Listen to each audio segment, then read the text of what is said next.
India post தரப்புல இருந்து ஒரு முக்கிய அறிவிப்பு வந்திருக்கு. அது என்னன்னா, கிட்டத்தட்ட 50 வருடத்துக்கு மேல ஒரு சர்வீஸை அவங்க பண்ணிக்கிட்டு இருந்தாங்க.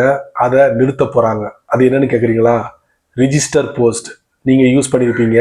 உங்களுக்கு வேண்டியப்பட்டவங்களுக்கு முக்கியமான விஷயங்களை எழுதி ரிஜிஸ்டர் பண்ணி அவர் கையில கிடைக்கிற மாதிரி நீங்க அந்த ரிஜிஸ்டர் போஸ்ட்லாம் பயன்படுத்திருப்பீங்க. அதே மாதிரி கவர்மெண்ட்ல நிறைய துறைகள் இந்த ரிஜிஸ்டர் போஸ்ட்டை பயன்படுத்தியிருக்காங்க. ஈவன் பேங்க்ல கூட இந்த ரிஜிஸ்டர் போஸ்ட்டை பயன்படுத்திருக்காங்க.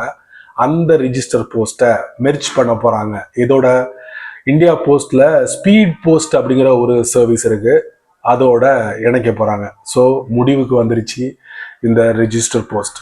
சரி, இந்த ரிஜிஸ்டர் போஸ்ட் பண்றதுக்கு எவ்வளவு சார்ஜ் பண்றாங்க அப்படின்னு பாத்தீங்கன்னா, ஒரு 25 ரூபாய் மினிமம் சார்ஜ் பண்றாங்க. அதாவது சாதாரணமா ஒரு 20 கிராம் கூடுனா உங்கள்கிட்ட அடிஷ்னலா ஒரு 5 ரூபாய் வசூல் பண்றாங்க. இப்ப எல்லாமே டிஜிட்டல் மயமா ஆனதுனால இந்த ரிஜிஸ்டர் போஸ்ட்டை நிறுத்தணும்னு முடிவு பண்ணிட்டாங்க. அது மட்டும் இல்ல, இந்த ஸ்பீடு போஸ்ட்ல ஒரு சில ஃபெசிலிட்டிஸ் இருக்கு.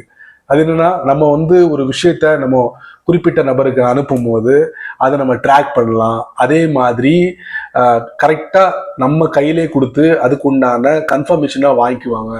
இந்த மாதிரி வசதிகள்லாம் இருக்கிறதுனால இந்த ரிஜிஸ்டர் போஸ்ட்டை ஸ்பீடு போஸ்டோட இணைக்க போறாங்க. அது எப்போ இருந்து அப்படின்னு பார்த்தீங்கன்னா, 1 செப்டம்பர் 2025 முதல் அமலுக்கு வருது. எதனால அப்படின்னு பார்க்கும்போது, 2011-12 காலவாக்கில் கிட்டத்தட்ட ஒரு 250 மில்லியன் டெலிவரி நடந்திருக்கு இந்த ரிஜிஸ்டர் போஸ்ட். அதுக்கப்புறம் பார்த்தீங்கன்னா 2019-20 அப்படியே ஒரு 25% டவுன் ஆயிடுச்சு. அதாவது 185 மில்லியன் டெலிவரி நடந்திருக்கு. ஸோ அதை வச்சு இவங்க என்ன பண்றாங்க, முடிவுக்கு கொண்டு வந்துட்டாங்க இந்த ரிஜிஸ்டர் போஸ்ட்டை.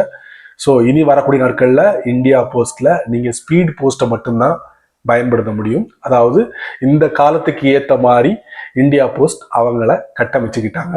இந்த ஒரு நல்ல இன்ஃபர்மேஷன் உங்களுக்கு ரொம்ப யூஸ்ஃபுல்லா இருக்கும்னு நினைக்கிறேன். ஸோ இந்த மாதிரி சின்ன சின்ன விஷயங்கள் நிறைய தெரிஞ்சுக்கணும்னு ஆசைப்பட்டீங்கன்னா வழக்கம் போல நம்ம சேனலை ஃபாலோ பண்ணுங்க.